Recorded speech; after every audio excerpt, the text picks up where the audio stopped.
अस्सलाम वालेकुम everyone, welcome back. हमने अब टॉपिक स्टार्ट करना है जुडिशियल एक्टिविज्म, जुडिशियल रिव्यू। ये जुडिशरी के मसले क्या हैं हमारे मुल्क में, ये जुडिशियल एक्टिविज्म क्या होता है, ये सो मोटो एक्शन क्या होता है। हमारी जुडिशरी जो है वो एग्जीक्यूटिव के कामों में टांग अड़ाती है, हमारी जुडिशरी लेजिस्लेचर के कामों में टांग अड़ाती है। आज तक हमारी एग्जीक्यूटिव और जुडिशरी की आपस में नहीं बन सकी। ये असल रौला है क्या, इनके दरमियान प्रॉब्लम क्या है, ये कॉन्सेप्ट क्या है जुडिशियल एक्टिविज्म का, ये जुडिशियल रिव्यू का कॉन्सेप्ट क्या है, इसको समझने की कोशिश करते हैं। पाकिस्तान में जुडिशियल एक्टिविज्म और रिव्यू क्या है, इंटरनेशनली जुडिशियल एक्टिविज्म और रिव्यू क्या है, ये कॉन्सेप्ट कैसे स्टार्ट हुआ, पाकिस्तान में कैसे एग्जिस्ट करता है, इसमें प्रॉब्लम्स क्या हैं, इसकी डार्कर साइड क्या है, इसकी ब्राइटर साइड क्या है, और रिफॉर्म्स जो हैं वो कैसे हम इंट्रोड्यूस कर सकते हैं। So let us understand. हमारा टॉपिक जो हमने स्टार्ट करना है वो हमारे पास जुडिशियल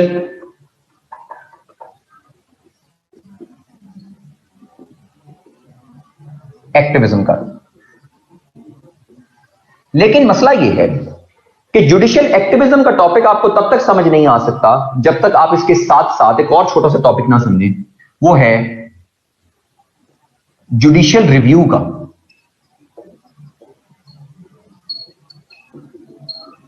जब तक आपको यह बात समझ नहीं आएगी ना जुडिशियल रिव्यू की, तब तक आपको जुडिशियल एक्टिविज्म समझ नहीं आएगा। जुडिशियल एक्टिविज्म समझने के लिए आपको जुडिशियल रिव्यू पहले समझना है, और जुडिशियल रिव्यू जो है वो बड़ा इंपॉर्टेंट है। पहले वो समझेंगे हम, फिर हम जुडिशियल एक्टिविज्म पर जाएंगे, फिर मैं आपको हिस्ट्री एंड डेवलपमेंट समझाऊंगा इन द वर्ल्ड, फिर मैं आपको लेकर आऊंगा पाकिस्तान के अंदर, और फिर पाकिस्तान के अंदर हम दो बड़े इंपॉर्टेंट केसेस जो है हमने पढ़ने हैं, जो पाकिस्तान की हिस्ट्री के बहुत बड़े केसेस हैं। एक मौलवी तमीजुद्दीन खान केस, खासतौर पे आप में से जो लोग पॉलिटिकल साइंस पढ़ते हैं या फिर आप लोगों ने कॉन्स्टिट्यूशनल लॉ रखना है, तो आप लोग तो ये केसेस पढ़ेंगे ही पढ़ेंगे। अगर आपने ऑलरेडी पढ़ लिए हुए हैं तो रिवाइज हो जाएगा, नहीं पढ़े हुए हैं तो आपको पहले पता चल जाएगा, उस टाइम आप पढ़ेंगे तो रिवाइज हो जाएंगे।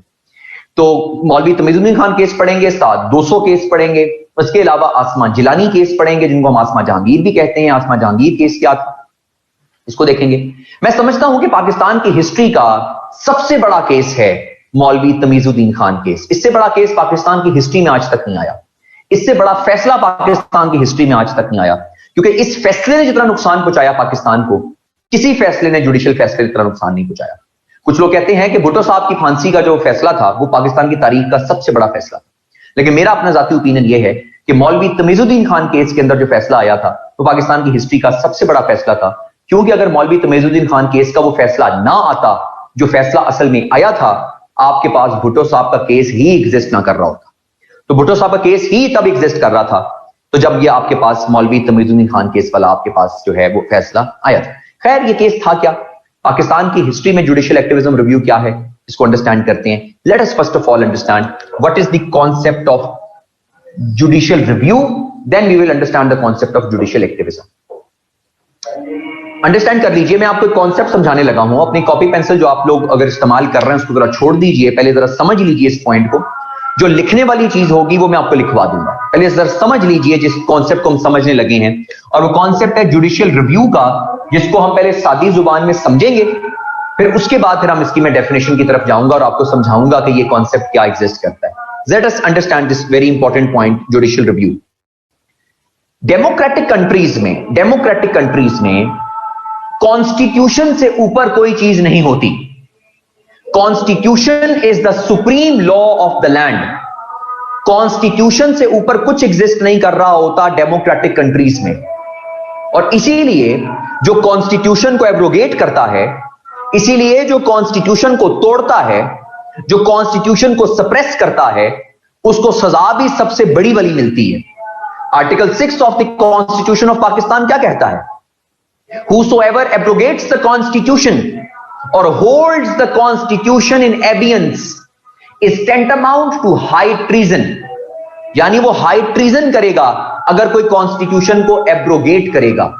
और 1973 का हाई ट्रीजन एक्ट ये कहता है कि हाई ट्रीजन की सजा या मौत है या आपके पास जो है वो लाइफ इम्प्रिजनमेंट है।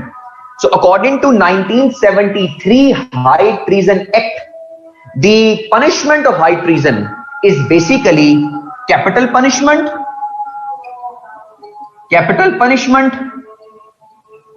और आपके पास जो है वो दूसरी आपके पास लाइफ इम्प्रिजनमेंट।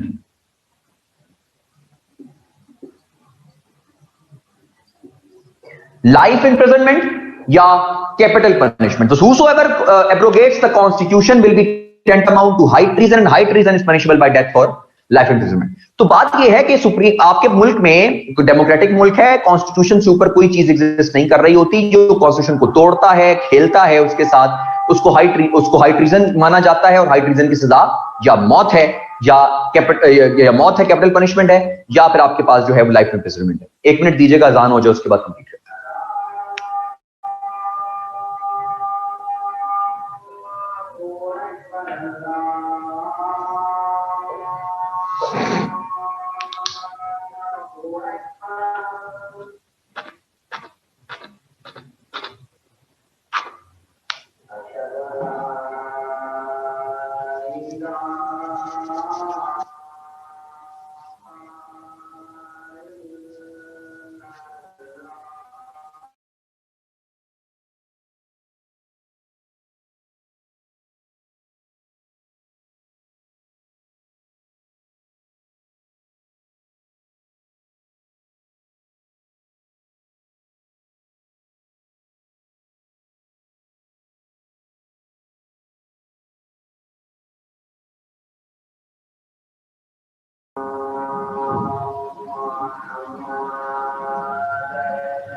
जुडिशियल रिव्यू पर, और उसमें मैंने आपको ये बात बताई थी कि डेमोक्रेटिक कंट्रीज में कॉन्स्टिट्यूशन से ऊपर कोई चीज नहीं होती, और जो कॉन्स्टिट्यूशन को एब्रोगेट करता है, जो कॉन्स्टिट्यूशन के साथ खेलता है, कॉन्स्टिट्यूशन को सप्रेस करता है, उसको सजा भी सबसे ज्यादा बड़ी दी जाती है।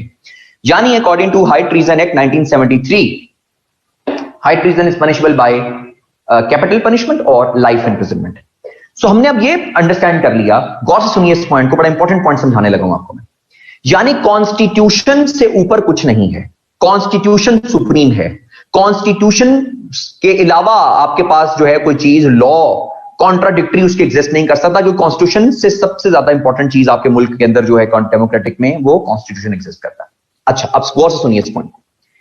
अगर आपके मुल्क का एग्जीक्यूटिव यानी आपके मुल्क का प्रेसिडेंट कोई ऑर्डर पास करे, आपके मुल्क का प्रेसिडेंट कोई ऑर्डर पास करे, या आपके मुल्क की पार्लियामेंट कोई एक्ट पास करे, आपके मुल्क का एग्जीक्यूटिव कोई ऑर्डर जारी करे या आपके मुल्क की पार्लियामेंट कोई एक्ट पास करे, और इन दोनों में से कोई चीज भी आपके मुल्क के कॉन्स्टिट्यूशन के किसी भी आर्टिकल के कॉन्ट्राडिक्टरी हुई, यानी एग्जीक्यूटिव का ऑर्डर या आपके मुल्क की पार्लियामेंट की पास किया हुआ कोई लॉ, अगर आपके मुल्क के ऑलरेडी इस्टेब्लिश्ड कॉन्स्टिट्यूशन के किसी भी आर्टिकल के कॉन्ट्राडिक्टरी हुआ, तो आपके मुल्क की सुप्रीम कोर्ट के पास यह पावर होती है कि वो उस नए पास होने वाले लॉ या नए पास होने वाला जो ऑर्डर है, इसको डिसमिस कर सकती है, क्योंकि वो कहती है कि nothing contradictory to the constitution can exist in a democratic state, because constitution is the supreme law of the land. ये जो पावर होती है ना सुप्रीम कोर्ट की, कि उस नए पास होने वाले लॉ या नए पास होने वाले जो आपके पास ऑर्डर को, जो कॉन्स्टिट्यूशन से कॉन्ट्राडिक्टरी है, इसको वो डिसमिस कर दे, इस पावर को कहते हैं जुडिशियल रिव्यू। इस पावर को जुडिशियल रिव्यू कहते हैं। यानी आपके मुल्क के कॉन्स्टिट्यूशन से कॉन्ट्राडिक्टरी कोई चीज एग्जिस्ट नहीं कर सकती, और अगर एग्जिस्ट करेगी, आपके मुल्क के जो सुप्रीम कोर्ट है उसके पास ये पावर है कि वो उसको डिसमिस कर सकता है। इसे कहते हैं जुडिशियल रिव्यू की पावर। इसकी डेफिनेशन लिख लीजिए, फिर आपको क्लियर ज्यादा समझ आएगी। लिखिएगा जरा। If the parliament of a state और the executive of a state, if the parliament और the executive of a state issue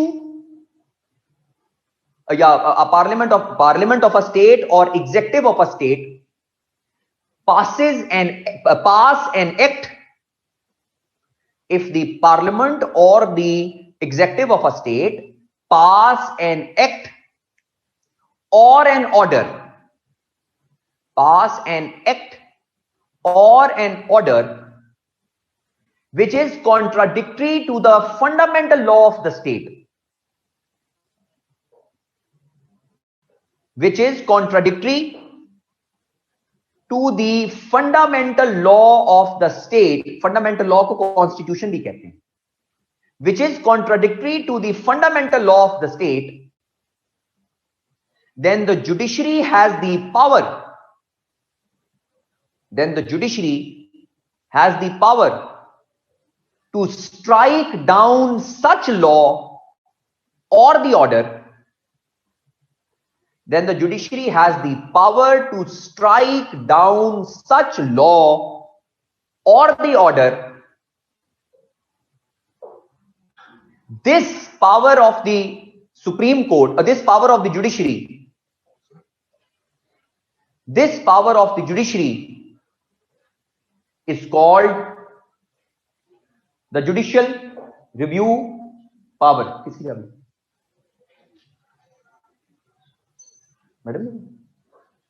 This power of the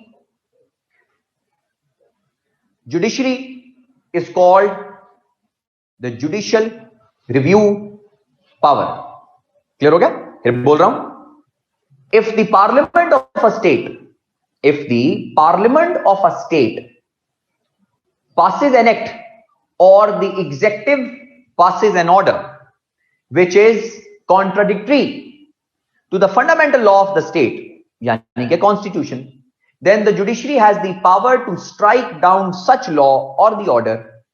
This power of judiciary is called judicial review power.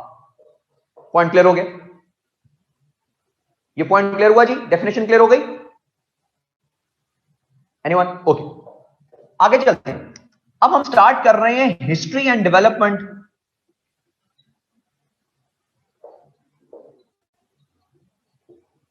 History and development of judicial review. इसको पहले पढ़ेंगे, फिर उसके बाद हम आएंगे judicial activism के ऊपर. Let us understand the history and development of judicial review. दो केस में आपके सामने रखूंगा. पहला केस है doctor Bonham, BOHNAM, Bonham case. Case का नाम है डॉक्टर बोनम केस. ईयर है 1610. ये 1610 का केस है. Common court of appeals, common court of appeals UK का केस है जी. यानी ये कहां की अदालत है? Common court of appeal UK की. और जज का नाम है जस्टिस कोक. Justice Coke. ये आपके पास केस, डॉक्टर बोनम केस, 1610 इसका साल है. Common court of appeals UK का केस है. जस्टिस कोक की अदालत है, यानी जस्टिस कोक इसके जज है. अब केस क्या था, जरा इसको अंडरस्टैंड करें. कॉन्सेप्ट जुडिशियल रिव्यू का क्या था? Let us understand this very important concept. London में एक इंस्टीट्यूट है, उसका नाम है royal college of physicians. Royal college of physicians ने एक रूल बना लिया कि अगर किसी ने जनाब लंदन में मेडिसिन प्रैक्टिस करनी है तो उसको पहले परमिशन लेनी पड़ेगी रॉयल कॉलेज ऑफ फिजिशियंस से. वो प्रायर परमिशन लेंगे रॉयल कॉलेज ऑफ फिजिशियंस से, तभी उनको प्रैक्टिस करने की इजाजत होगी as a medical officer, as a doctor, right. और अगर वो इजाजत नहीं लेंगे तो हम उनको फाइन करेंगे इजाजत ना लेने की वजह से. क्लियर हो गया?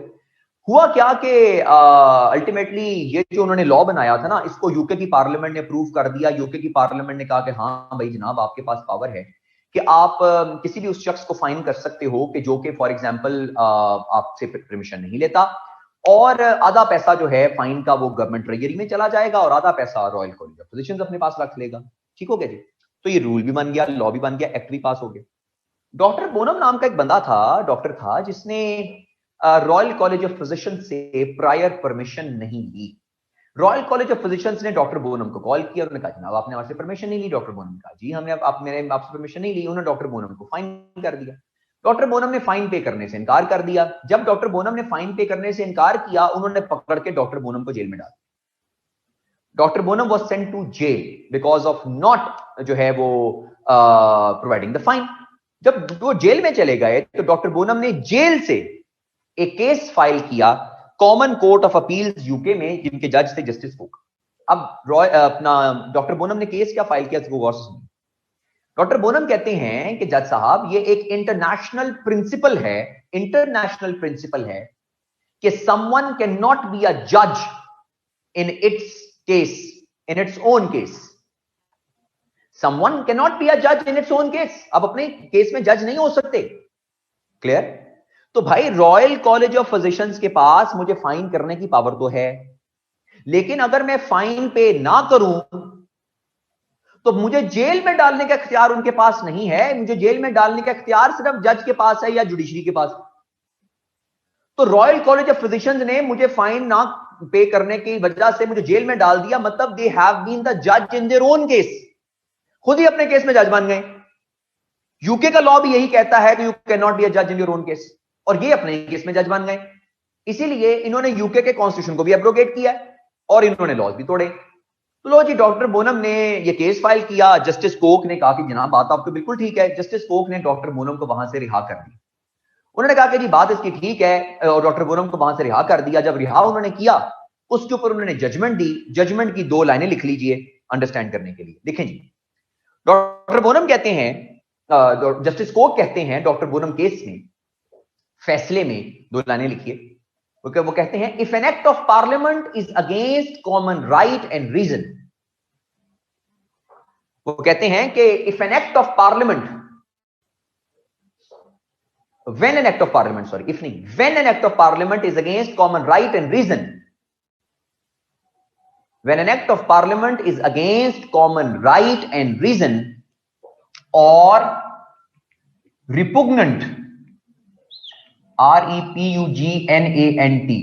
repugnant, repugnant कहते हैं अनएक्सेप्टेबल चीज को। when an act of parliament is against common right and reason or repugnant, comma, or impossible to be performed,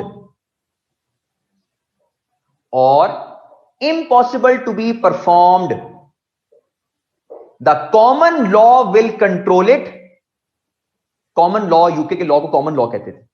the common law will control it and adjudge,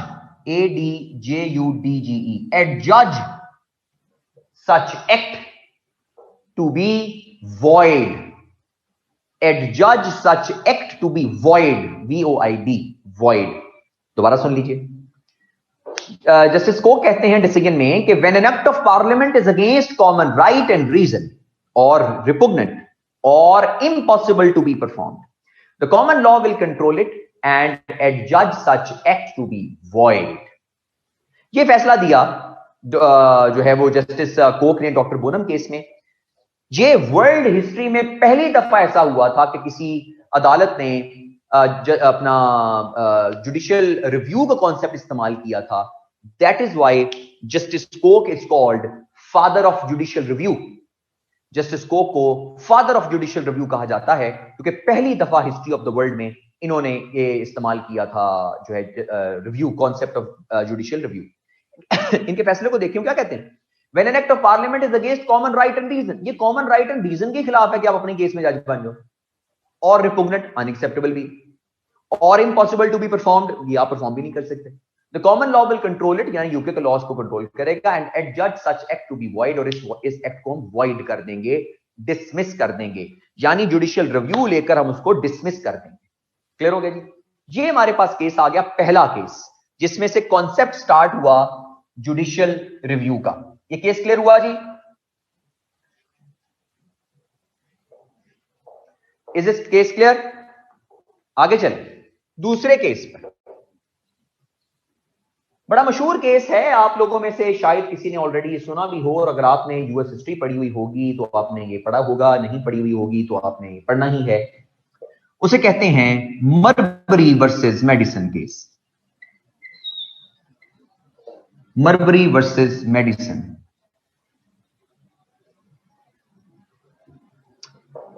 जनाब साल है 1803, अदालत है Supreme Court of United States of America. Supreme Court of USA की अदालत है जी, और supreme Court of USA है जी। इसके अंदर चीफ जस्टिस हैं जॉन मार्शल, जिनकी अदालत chief justice John Marshall. 1803 supreme Court of United States of America. John Marshall, the longest serving chief justice in the history of United States of America. USA की history के longest serving chief justice John Marshall 32 years chief justice रहे। 1801 में chief justice बने, और जब इनकी death हुई 1833 में, तो उस वक्त भी वो chief justice of supreme Court of United States of America ही थे। Longest serving chief justice of United States of America. एक बड़ा मशहूर इनकी कोटेशन है जो बड़े लोग इस्तेमाल भी करते हैं, आप लोग भी इस्तेमाल कर सकते हैं। इनकी कोटेशन है, let the justice be done even if the heavens fall. Let the justice be done even if the heavens fall. हमने इसको उर्दू में तर्जुमा करके चला दिया कि आसमान भी टूट पड़े तो आपने जो है वो इंसाफ करना है। वो आसमान भी टूट पड़े तो इंसाफ करना है, कि बेसिकली जॉन मार्शल ने कहा था let the justice be done even if the heavens fall. तो हमने उसको उर्दू तर्जुमा की और जनाब चला दिया। ठीक है जी। तो जॉन मार्शल 1801 से लेकर 1833 32 इयर्स ये चीफ जस्टिस रहे हैं supreme Court of United States of America. ये केस समझने वाला है, थोड़ा सा कॉम्प्लिकेटेड केस है, इसीलिए आप लोगों की अटेंशन चाहिए 5 मिनट, क्योंकि इसमें ना 4 नाम आएंगे लोगों के। वो 4 नाम आपने जहन में रखने हैं, आपको केस समझ जाएगा।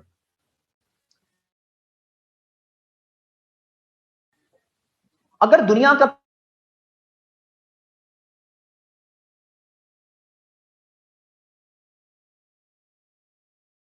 पावर अलहदा है और एग्जीक्यूटिव की है, तो उन मुल्कों के अंदर से एक मुल्क यूनाइटेड स्टेट्स ऑफ अमेरिका भी है जो क्लेम कर सकता है कि हमारे मुल्क में सेपरेशन ऑफ पावर एग्जिस्ट करती है। क्योंकि यूनाइटेड स्टेट्स ऑफ अमेरिका का अगर आप कॉन्स्टिट्यूशन पढ़ें, उनके कॉन्स्टिट्यूशन के पहले 3 आर्टिकल्स पढ़ें, तो आपको बता देते हैं कि जनाब एग्जीक्यूटिव की क्या पावर है, जुडिशरी की क्या पावर है, लेजिस्लेचर की क्या पावर है। क्लियर हो गया जी। तो सेपरेशन ऑफ पावर एग्जिस्ट करती है। उनके कॉन्स्टिट्यूशन में लिखा हुआ है कि एग्जीक्यूटिव का फैसला फाइनल है। एग्जीक्यूटिव का फैसला फाइनल है, एग्जीक्यूटिव के फैसले को तब्दील नहीं किया जा सकता, यानी प्रेसिडेंट का फैसला फाइनल। अब इस कॉन्सेप्ट को अंडरस्टैंड कीजिए, जहन में रखिए, और अब इस केस पर आ जाएंगे। यूनाइटेड स्टेट्स ऑफ अमेरिका के सेकंड प्रेसिडेंट थे, उनका नाम था जॉन एडम्स।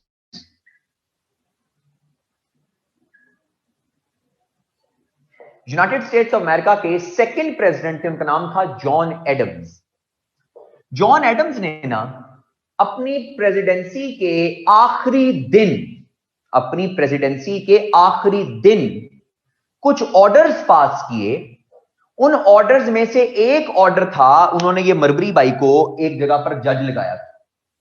जॉन एडम्स ने as the president of United States of America, last day of the president of United States of America, उन्होंने कुछ ऑर्डर्स पास किए, और उन ऑर्डर्स में से एक ऑर्डर था, उन्होंने मरबरी को जज लगाया था। उन ऑर्डर्स को वैसे मिडनाइट अपॉइंटमेंट ऑफ जजेस भी कहते हैं। मिडनाइट अपॉइंटमेंट ऑफ जजेस, ये यूएस हिस्ट्री वाले पढ़ेंगे, आपका अगर आपने रखनी है, वैसे लिखना लिख लें। मिडनाइट अपॉइंटमेंट ऑफ जजेस भी कहते हैं उन ऑर्डर्स को। तो उन्होंने एक ऑर्डर जारी किया जिसमें उन्होंने मरबरी को जज लगा दिया एक जगह के ऊपर। जॉन एडम्स, इनका टेन्योर खत्म हो गया एज ए सेकंड प्रेसिडेंट। लो जी, जॉन एडम्स चले गए, मरबरी को अपॉइंट कर गए एक जगह पे जज। ठीक हो गया जी। इनकी जगह, जॉन एडम्स की जगह थर्ड प्रेसिडेंट आ गए यूएस हिस्ट्री के, उनका नाम था थॉमस जेफरसन।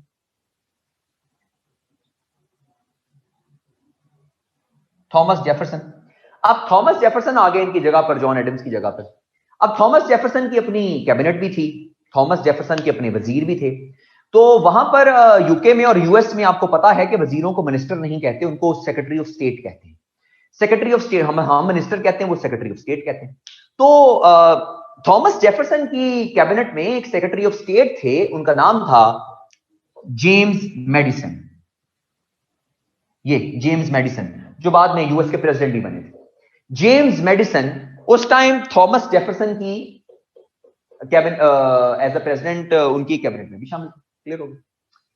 तो हुआ क्या कि जेम्स मैडिसन ने जॉन एडम्स के पास किए हुए कुछ ऑर्डर्स को डिसमिस कर दिया।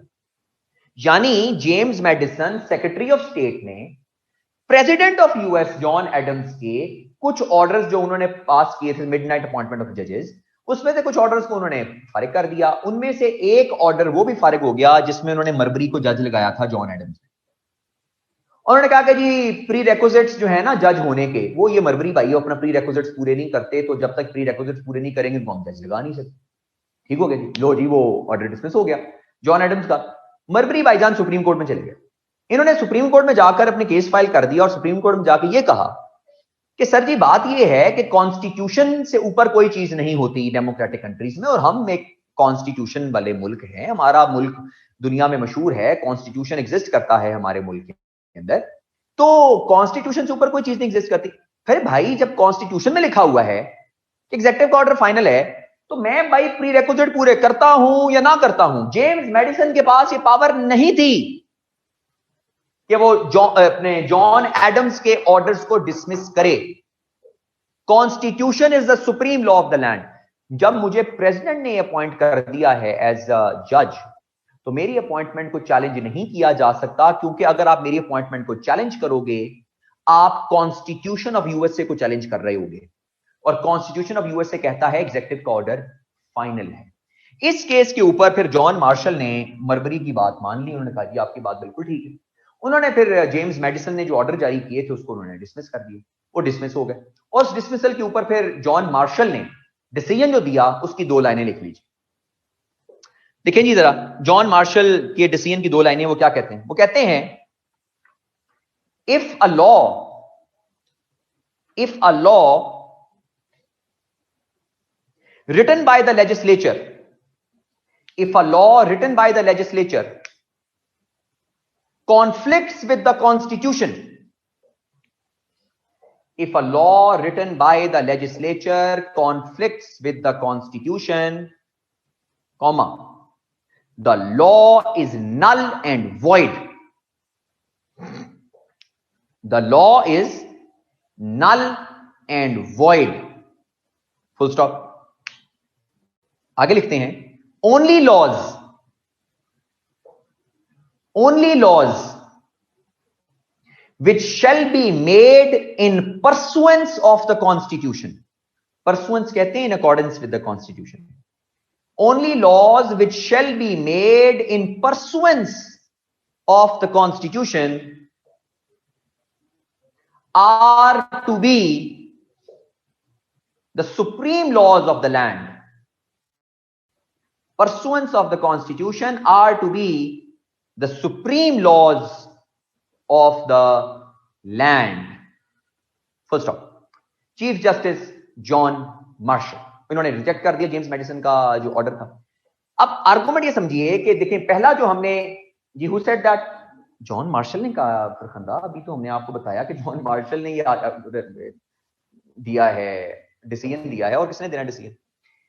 तो ये आर्गुमेंट आपको मैंने पहले दिया कि जो डॉक्टर बोनम केस था वो वैसे ही हिस्ट्री का पहला केस था कि जिसके अंदर जो है वो इस्तेमाल हुआ था जो है वो जुडिशियल रिव्यू का कॉन्सेप्ट। और ये जो आपके पास केस है मरबरी वर्सेस मेडिसन, इस केस की सिग्निफिकेंस ये है कि ये दुनिया की हिस्ट्री का पहला केस है कि जिसके अंदर किसी स्टेट की सुप्रीम कोर्ट ने जुडिशियल रिव्यू लिया हो। ये पहला केस है कि किसी स्टेट की सुप्रीम कोर्ट ने जुडिशियल रिव्यू लिया था। यानी वो केस मरबरी वर्सेस मेडिसन वाला, जो डॉक्टर बोनम वाला जो केस है,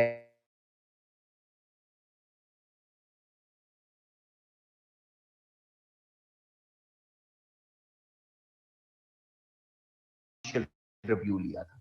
This was the history of the world where the Supreme Court of a state took the notice of judicial review. ये हमारे पास 2 केस हो गए जी, क्लियर हो गया। Marbury versus Madison case, 2 case clear हो गए।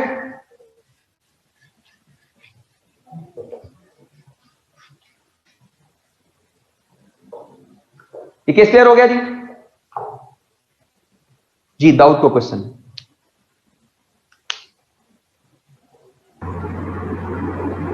अच्छा मौसम भाई, यहाँ पे ना थोड़ा हिस्टोरिकली मैंने ये केस ना रेड किया हुआ है, तो मेरे पास ये था मेरे नॉलेज के मुताबिक कि जी जब न्यू गवर्नमेंट आई थी तो उन्होंने ये किया था कि वो जो लास्ट प्रेसिडेंट की जो था ना उसका ऑर्डर, वो उन्होंने एग्जीक्यूट नहीं किया था। मतलब उस ऑर्डर को कुछ जजेस को अपॉइंट कर दिया था उस ऑर्डर के तहत, जो कि 54 के करीब वो अपॉइंट करके गए थे, ठीक है।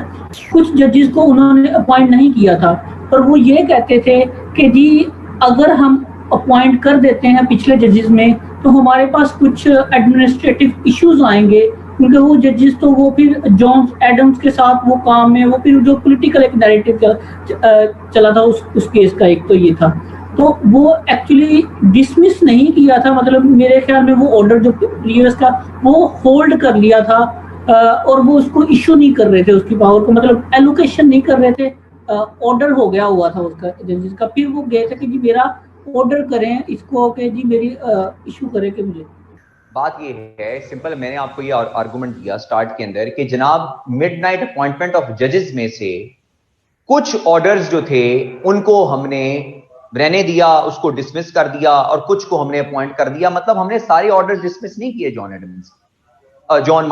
एडम्स के सारे ऑर्डर्स जो हैं वो इंप्लीमेंट नहीं हुए। उसमें से कुछ ऑर्डर्स ऐसे थे जिनको इंप्लीमेंट नहीं किया गया, उनको डिसमिस कर दिया, जिसकी बेसिस के ऊपर फिर जनाब आपके पास ये गया था, क्या नाम इसका, मरबरी, ये अदालत में गया और उसने जाके कहा कि जी जो जेम्स मैडिसन ने मेरे जो ऑर्डर्स हैं उनको डिसमिस किया हुआ है, इन ऑर्डर्स को जो रीइंस्टेट किया जाए, क्योंकि कॉन्स्टिट्यूशन और जो कहता है कि जनाब जो है वो सुप्रीम कोर्ट सॉरी जो कॉन्स्टिट्यूशन है वो supreme law of the land है और उसमें एग्जीक्यूटिव के ऑर्डर्स को चेंज नहीं किया जा सकता।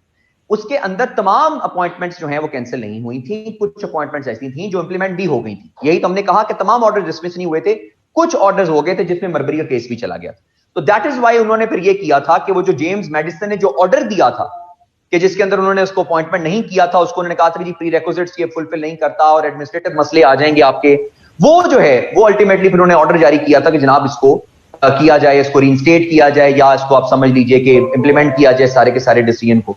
ये चीज जो है फिर आ गई थी सिस्टम के अंदर at the end of the day. खैर बात यह है कि वो इतनी डिटेल में जाने की हमें जरूरत नहीं है कि एक्स्ट्रा उसके बाद सिचुएशन क्या एग्जिस्ट कर रही थी, वो सारी की सारी चीजें। हमें बेसिकली कॉन्सेप्ट समझाना है जुडिशियल रिव्यू का, कि क्या supreme Court of United States of America ने जुडिशियल रिव्यू लिया। जुडिशियल रिव्यू उस चीज पर बन ही नहीं सकता जिसमें कोई ऑर्डर ना आया हो और वो कॉन्स्टिट्यूशन से कॉन्ट्राडिक्टरी ना हो। अगर आपने एक ऑर्डर को इंप्लीमेंट ही नहीं किया तो फिर वो आपका कॉन्ट्राडिक्शन तो आई नहीं सुप्रीम आपके कॉन्स्टिट्यूशन के साथ। जब आपने उसको इंप्लीमेंट नहीं किया और आपने उसको डिसमिस कर दिया, दैट क्रिएट्स अ कॉन्फ्लिक्ट ना, दैट क्रिएट्स अ कॉन्ट्राडिक्शन। तो कॉन्ट्राडिक्शन आई ही तब है कि जब उन्होंने उसको डिसमिस कर दिया और उसको जनाब उन्होंने अपॉइंट ही नहीं किया at the end of the day. इसीलिए वो कॉन्फ्लिक्ट आया जिसके ऊपर फिर सुप्रीम कोर्ट में चले गए, सुप्रीम कोर्ट ने उस ऑर्डर को डिसमिस कर दिया जेम्स मैडिसन के। भाई अगर जेम्स मैडिसन का ऑर्डर डिसमिस हुआ है तो इसका क्या मतलब है कि जेम्स मैडिसन ने को ऑर्डर दिया होगा तो डिसमिस हुआ ना। अगर जेम्स मैडिसन का ऑर्डर डिसमिस ही नहीं हुआ तो ऑर्डर तो था ही कोई नहीं उसका, उसने तो होल्ड का किया था, तो उस बेसिस के ऊपर राइट, उस बेसिस के ऊपर तो फिर तो बनता ही नहीं ना उसका डिसमिसल ऑफ द ऑर्डर। वो डिटेल एक और केस है, वो केस में आप लीगल केसेस में चले जाएंगे, आप सिर्फ जुडिशियल रिव्यू के कॉन्सेप्ट के साथ से पढ़िए। जब आप इसको पढ़ेंगे ना उसमें यूएस हिस्ट्री में, तो फिर आप मजीद डिटेल में भी जा सकते हैं। अभी सिर्फ इसको इस कॉन्टेक्स्ट के अंदर समझिए। अब हम चलते हैं जुडिशियल एक्टिविज्म के कॉन्सेप्ट के अंदर।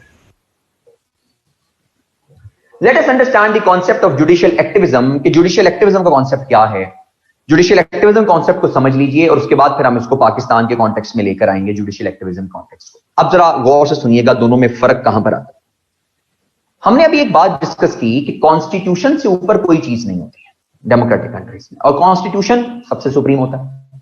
आपका मुल्क का कॉन्स्टिट्यूशन है 1973 का, उसका मतलब वो भी सबसे ज्यादा सुप्रीम है। उसके साथ कोई छेड़छाड़ करेगा उसको आप एब्रोगेशन करेगा, उसको आप कैपिटल पनिशमेंट भी दोगे। आपके मुल्क के जो कॉन्स्टिट्यूशन है उसका आर्टिकल 8 to 28,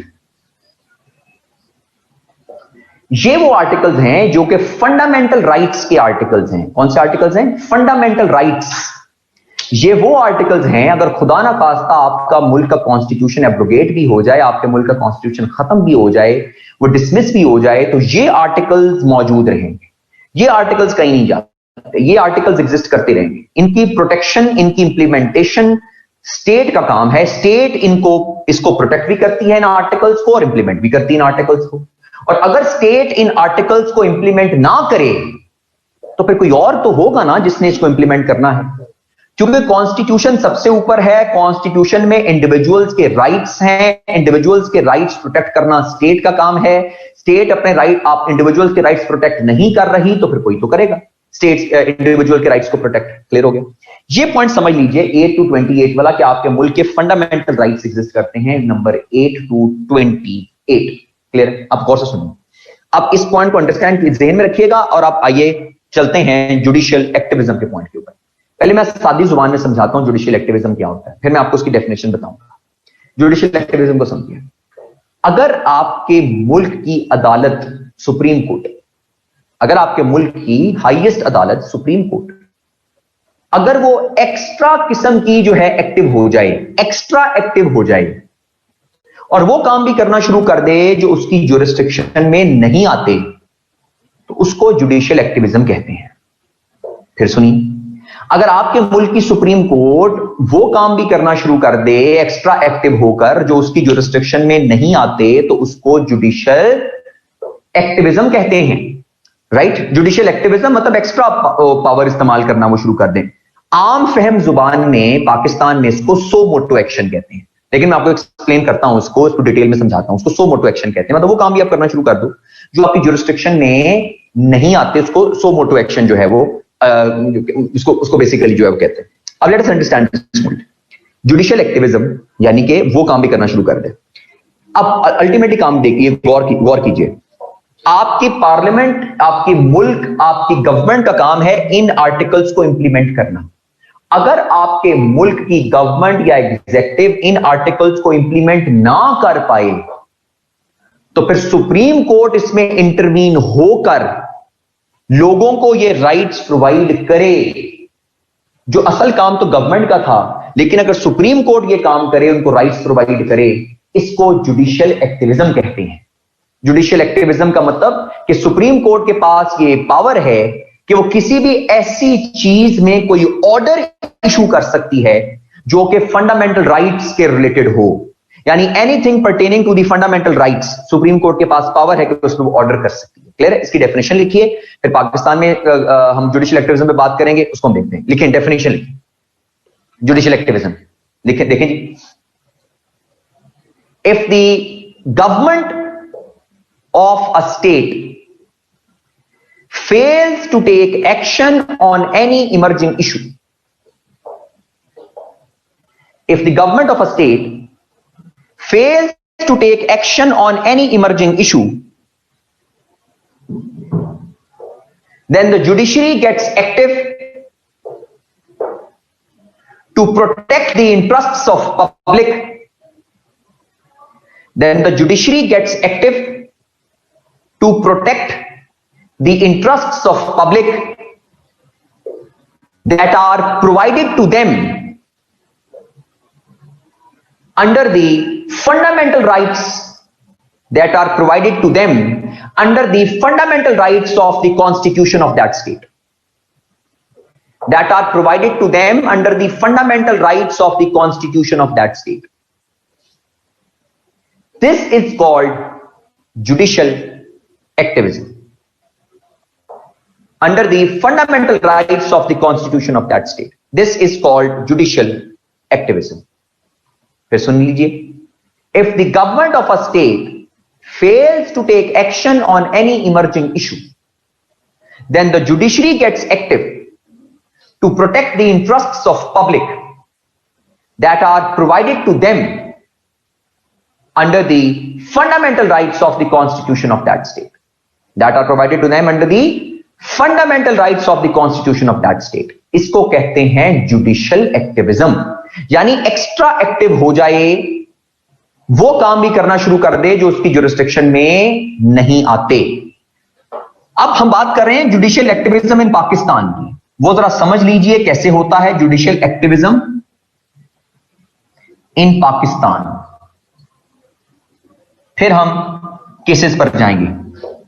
तीन आर्टिकल्स आपने याद रखने हैं पाकिस्तान के कॉन्स्टिट्यूशन के। एक आर्टिकल 184(3), दूसरा 190, तीसरा 199। तीन आर्टिकल्स कॉन्स्टिट्यूशन ऑफ पाकिस्तान के, तीन आर्टिकल्स 184 पैराग्राफ 3, 190, 190, 199, तीन आर्टिकल्स कॉन्स्टिट्यूशन ऑफ पाकिस्तान। 184(3) को समझ लीजिए पहले। ये वो 184(3) ये वो आर्टिकल है जिसके तहत सुप्रीम कोर्ट कोई ऑर्डर जारी कर सकती है अगर उसको लगता है कि fundamental rights of the people of the state जो हैं वो at stake. If the fundamental rights of the people of the state जो हैं वो एट स्टेक हैं तो सुप्रीम कोर्ट कोई भी ऑर्डर जारी कर सकती है। इस ऑर्डर को कहते हैं सोमोटो ऑर्डर, और इस कॉन्सेप्ट को कहते हैं जुडिशियल एक्टिविज्म। यानी पाकिस्तान के कॉन्स्टिट्यूशन में वो कौन सा आर्टिकल है जो पावर देता है सुप्रीम कोर्ट को कि वो ऑर्डर जारी कर दे, कोई भी ऑर्डर अगर उसको लगता है कि वो fundamental rights of the people को डील करेगा, वो ऑर्डर है आपके पास, वो पावर है under article 184 paragraph 3 of the constitution of Pakistan. Clear है जी? लिख लीजिए इसको ताकि आपके लिए आसान हो, आपके लिए आपको समझना मुश्किल ना हो। लिखें जरा। According to article 184(3) of the constitution of Pakistan, according to article 184(3) of the constitution of Pakistan, judicial activism is exercised by the Supreme Court. Judicial activism is exercised by the Supreme Court. Full stop. This article empowers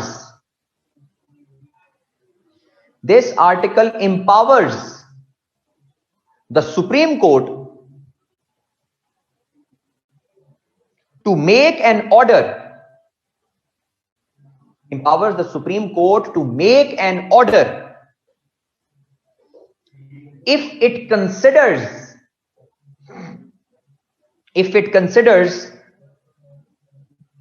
that a question of public importance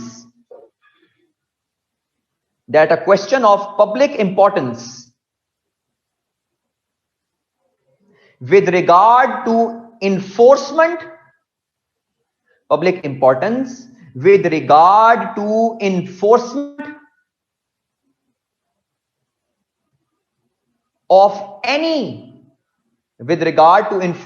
of any fundamental right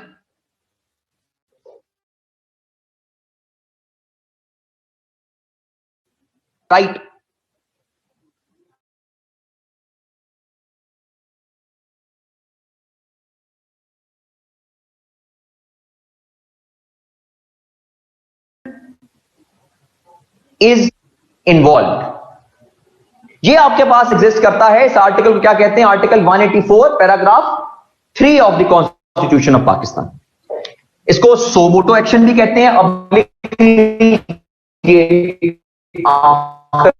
में इस line के and पे लिख लीजिए, and this order is called suo motu order. ठीक हो गया? अब आते हैं आर्टिकल 190 पे।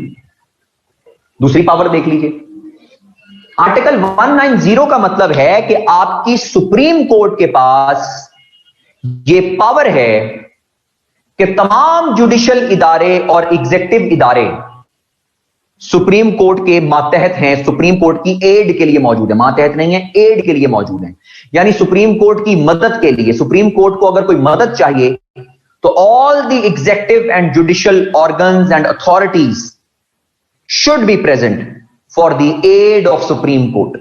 यानी सुप्रीम कोर्ट की मदद के लिए, सुप्रीम कोर्ट की एड के लिए तमाम एग्जीक्यूटिव और जुडिशियल जो ऑर्गन्स हैं, जो इंस्टीट्यूशंस हैं और जो ऑर्गेनाइजेशंस हैं वो मौजूद रहेंगी। लिख लीजिए इस पॉइंट को भी, आर्टिकल 190 को भी लिखें। अकॉर्डिंग टू आर्टिकल 190,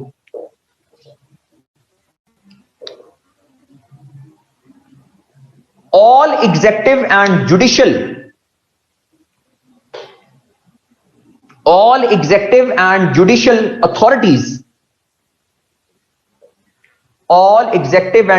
authorities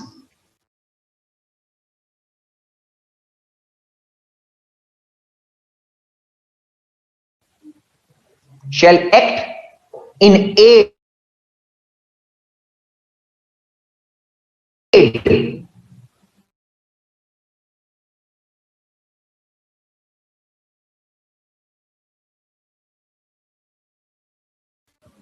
सवाल आपके साथ है कि फंडामेंटल राइट्स को प्रोटेक्ट करना क्या सिर्फ सुप्रीम कोर्ट का काम है कि इसमें हाई कोर्ट भी कुछ कर सकती है? भाईजान, हाई कोर्ट भी इस पे एक्शन ले सकती है, लेकिन मसला यह है कि हाई कोर्ट सो मोटो एक्शन नहीं ले सकती जितना 184(3) में सुप्रीम कोर्ट ले सकती है। हाई कोर्ट आपको ऑर्डर जारी कर सकती है तब जब आपने खुद कोई रिट फाइल की हो, तब आपने खुद कोई केस फाइल किया हो। यानी अगर आपके कोई फंडामेंटल राइट्स प्रोटेक्ट नहीं हो रहे, आप अदालत में जाओ, हाई कोर्ट में जाके केस फाइल करो कि सर मेरे फंडामेंटल राइट्स, ये राइट्स है मेरे प्रोटेक्ट नहीं हो रहे, ये लिखे हुए आर्टिकल 828 में, उस पर हाई कोर्ट ऑर्डर जारी करेगी, वो कर सकती है ऑर्डर जारी, राइट। लेकिन वो बेसिकली आपके जो है वो आर्टिकल जो है वो 184(3) के हिसाब से 184(3) के हिसाब से कोई सो मोटो एक्शन नहीं ले सकते। They cannot take so moto action because of Article 184 paragraph 3 of the Constitution of Pakistan. So 184(3) के हिसाब से वो सो मोटो एक्शन नहीं ले सकते, लेकिन अकॉर्डिंग टू 199 वो ऑर्डर जारी कर सकते हैं। क्लियर हो गया? तो आप ये लिख लीजिएगा कि high court can issue order pertaining to the fundamental rights of the people in accordance with Article 199, in accordance with the Article 199 of the Constitution of Pakistan. वो आर्टिकल 199 के हिसाब से, अब देख लें, गौर से सुन लें, सुप्रीम कोर्ट सो मोटो action लेकर भी फंडामेंटल राइट्स को प्रोटेक्ट कर सकती है, लेकिन हाई कोर्ट भी फंडामेंटल राइट्स को प्रोटेक्ट करती है, लेकिन उसके लिए उस तक केस फाइल करना जरूरी है। आप केस फाइल करोगे तो ही हाई कोर्ट कोई एक्शन लेगी, कोई ऑर्डर जारी करेगी, राइट। ये 5 किस्म की ना रिट्स होती हैं। रिट कहते हैं कोई आपने फाइल किया है, कोई केस फाइल किया, तो रिट पिटीशन कहते हैं, रिट पिटीशन। 5 किस्म की रिट्स होती हैं। वैसे आप लोगों के लिए तो नहीं है, लेकिन यह कि अगर आप लोग लिखना चाह रहे हैं तो लिख लीजिए। 5 किस्म की रिट्स होती हैं, यानी आप 5 किस्म के केस फाइल कर सकते हो। एक होती है writ of habeas corpus, habeas corpus, habeas corpus, HABEAS, you नहीं है, हेबियस कॉर्पस, इसका नाम है रिट ऑफ हेबियस कॉर्पस। यानी जो केस फाइल करते हैं, पहला केस है उसमें रिट ऑफ हेबियस कॉर्पस। अगर आपको किसी ने इलीगल डिटेन किया हुआ है, आपको इलीगल अरेस्ट किया हुआ है और आपको आपके राइट्स नहीं मिल रहे, आपको अदालत में पेश नहीं किया जा रहा, तो आपका कोई रिश्तेदार अदालत में जाके केस फाइल कर सकता है। वो आपको ऑर्डर करते हैं कि जनाब उस बंदे को लेकर आओ, उस बंदे को प्रेजेंट करो अदालत के अंदर, बंदे को लेकर आओ। हेबियस कॉर्पस फॉर एग्जांपल, आप वो देखा होगा ना आपने कि missing person case, missing person हो जाते हैं तो अदालत ऑर्डर करती है कि चलो बंदा प्रोड्यूस करो, कहीं से लेकर आओ, हेबियस कॉर्पस। तो वैसे तो इसका लफ्जी मतलब है हेबियस कॉर्पस का let's have the body, let's have the body, लेकिन लीगल टर्म्स में से कहते हैं लेट्स हैव द पर्सन, कि बंदे को लेकर आओ। अगर आप मिसिंग पर्सन या इस तरह का मसला हो गया, आपको किसी ने इलीगल डिटेन किया हुआ है, अरेस्ट किया हुआ है, बगैर किसी वजह के आपको अरेस्ट किया हुआ है, तो आप हेबियस कॉर्पस का केस फाइल करते हो, तो उस पर वो ऑर्डर हाई कोर्ट ऑर्डर कर देती है। ठीक हो गया जी। दूसरा आपके पास होता है writ of prohibition, writ of prohibition. आपने आम फहम जुबान में ये सुना होगा कि भाईजान वो स्टे हुआ है, स्टे ऑर्डर आया हुआ है। स्टे ऑर्डर वो होता है प्रोहिबिशन। स्टे ऑर्डर यानी कि आपकी कोर्ट ऑर्डर जारी कर देती है कि जब तक इस केस का फैसला नहीं आएगा आप इस काम के अंदर को आगे कुछ नहीं कर सकते। स्टे ऑर्डर हो जाता है कि भाईजान आप आगे कुछ नहीं कर सकते, स्टे ऑर्डर, उसे कहते हैं रिट ऑफ प्रोहिबिशन। ठीक हो गया जी। तीसरा होता है रिट ऑफ कोवरेंटो, रिट ऑफ कोवरेंटो, कोवरेंटो। अगर किसी बंदे ने आपको कोई इलीगल जो है वो डिसमिस कर दिया है, आपके साथ ज्यादती की है, तो आप उसके खिलाफ जब केस फाइल करते हो तो उसको रिट ऑफ कोवरेंटो कहते हैं। कोवरेंटो का मतलब होता है under what warrant, under what authority. कोवरेंटो का मतलब लफ्जी मतलब होता है under what warrant, under what authority. मतलब आपने अंडर व्हाट अथॉरिटी ये काम किया, यानी आप केस फाइल करोगे, हाईकोर्ट से बुला लेगा, उनको कहा हाँ भी under what authority you have done this, कौन अथॉरिटी आपके पास ये काम करने की, अंडर व्हाट अथॉरिटी कहते हैं, अंडर व्हाट वारंट, कोवरेंटो, राइट। गवर्नमेंट ऑफिशियल जी, गवर्नमेंट ऑफिशियल होता है। को वारंटो, आपको कोई इलीगल कर देना आपके साथ इस तरह, तो आपको आ जाता है को वारंटो, अंडर व्हाट अथॉरिटी या अंडर व्हाट वारंट।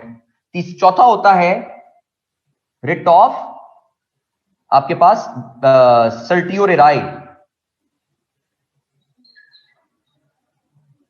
सर्टियोरेराई, इसको सर्टियोरेरी भी कुछ पढ़ते हैं, सर्टियोरेराई भी पढ़ते हैं, बड़ा कुछ इसका नाम जो है वो करते हैं जी। सिरोराई, टी आता है इसके अंदर, सर्टियोरेराई आता है, टी भी आता है इसके अंदर। वो कभी कभार टी साइलेंट हो जाता है, वो नाम आपका चेंज हो जाता है, वो सर्टियोरेराई उसको बेसिकली वो कहते हैं। तो फॉर एग्जांपल ये आपके पास ऑर्डर तब आता है कि जब आपकी जो हायर कोर्ट होती है, हायर कोर्ट, वो किसी नीचे वाली कोर्ट को कहती है कि भाईजान केस ऊपर भेजो, हमारे पास केस भेजो, ट्रांसफर कर दो केस, तो वो आपके पास आ जाता है, केस ट्रांसफर हो जाता है, सर्टियोरेराई आपके पास आ जाता है। एक आपके पास आता है जी रिट ऑफ मैंडमस, आखिरी होती है writ of mandamus, MANDAMUS, mandamus. इसका मतलब होता है कि आप ऑर्डर जारी करते हो किसी को, किसी गवर्नमेंट ऑफिशियल को ऑर्डर जारी करते हो कि ये करो, कोई गवर्नमेंट अथॉरिटी को, गवर्नमेंट ऑफिशियल को, किसी बंदे को आप ऑर्डर जारी करते हो कि ये करो, ये मेरी तरफ से तुम्हें ऑर्डर है, उसको आप रिट ऑफ मैंडमस कहते हो। तो ये आपके पास 4-5 किस्म की रिट्स होती हैं जिनको आप एग्जिस्ट कर मानते हो, इंप्लीमेंट भी करते हो सिस्टम के अंदर। तो ये हमारे पास एग्जिस्ट करती हैं, बस फर्क समझ लीजिए, जहन में रख लीजिए। अगर सुप्रीम कोर्ट कोई ऑर्डर जारी करेगी तो वो खुद भी ऑर्डर जारी कर सकती है, वहां पर केस फाइल करने की जरूरत नहीं है। आप केस फाइल भी कर सकते हो, ये नहीं कि हर दफे केस फाइल नहीं कर सकते, केस फाइल भी कर सकते हो, लेकिन उसके बाद ये पावर भी है कि वो खुद भी ऑर्डर जारी कर सकती है, उसको कहते हैं सोमोटो एक्शन, आर्टिकल 184(3). लेकिन अगर आपने हाई कोर्ट से कोई रिलीफ लेना है तो उसके लिए आपको केस फाइल करना पड़ेगा, उसके लिए आपको जो है फाइल करना पड़ेगा, एक जो है वो रिट फाइल करनी पड़ेगी, जिसकी बेसिस के ऊपर फिर वो आपको मिलता है जो है वो क्या कहते हैं उसको, रिलीफ जो है वो मिलता है। तो ये दो फर्क हैं आपके पास, क्लियर है जी? ये हमारे पास चीजें आपके वक्त की, ठीक है जी। रिट ऑफ क्या जी, सर्टियोरेराई आपने लोअर अथॉरिटी से ऊपर अथॉरिटी की तरफ भेजना होता है, ठीक है जी। हाँ जी, वो आपके पास जब ऑर्डर करती है, मैंडमस कोई ऑर्डर करती है तुम ये करो, राइट, किसी ऑफिशियल को ऑर्डर देती है, किसी ऑर्गन को ऑर्डर देती है, आपकी कोर्ट जो है वो फिर मैंडमस के अंदर आ जाता है। क्लियर हो गया? जब आपने किसी हायर अथॉरिटी की तरफ भेजना होता है तो फिर आपके पास दूसरा ऑर्डर सर्टियोरेराई आपके पास आ जाता है। क्लियर हो गया जी? ये हमारे पास कुछ चीजें थी जिनको हमने अंडरस्टैंड करने की जरूरत थी। क्लियर है जी? आज इसको इधर ही रोक देते हैं, इस लेक्चर को इधर ही कंप्लीट करते हैं। कल के लेक्चर के अंदर, नेक्स्ट लेक्चर के अंदर हम जो है इंशाल्लाह स्टार्ट करेंगे बेसिकली जो है मौलवी तमीजुद्दीन खान केस से, और उसको हम देखेंगे जो है वो आसमा जिलानी केस भी, और हम देखेंगे साथ साथ जो है वो 200 केस की, इसको अंडरस्टैंड जो है बेसिकली करते हैं, और ये देखेंगे हम इंशाल्लाह कल की क्लास के अंदर। 199 जो है, मैं बता रहा हूं आपको, 199 जो है वो डील करता है हाई कोर्ट को। हाई कोर्ट को अगर आपने फॉर एग्जाम्पल कोई रिलीफ लेना है फ्रॉम द हाई कोर्ट, तो उसको आपको मैंने कहा कि रिट फाइल करते हो आप उसमें कोई एप्लीकेशन देती हो, तो वो कौन सा जो है वो क्लॉज है जिसके तहत आप हाई कोर्ट में रिट फाइल करते हो? 199, राइट। वो 199 के तहत आप उसके अंदर रिट फाइल करते हो। ये 199 जो आपके पास जो बात है, क्लियर हो गया जी? इसको आज इधर ही रैप अप करते हैं इंशाल्लाह जी। मुलाकात करेंगे कल की क्लास के अंदर, नेक्स्ट क्लास के अंदर मुलाकात करते हैं और इसको कंप्लीट करेंगे इंशाल्लाह। अपना ख्याल रखिएगा, स्टे होम स्टे सेफ जी। अल्लाह ताला आपका हामी नासिर हो, आपको कामयाब करे सब। ओके जी, अल्लाह हाफिज।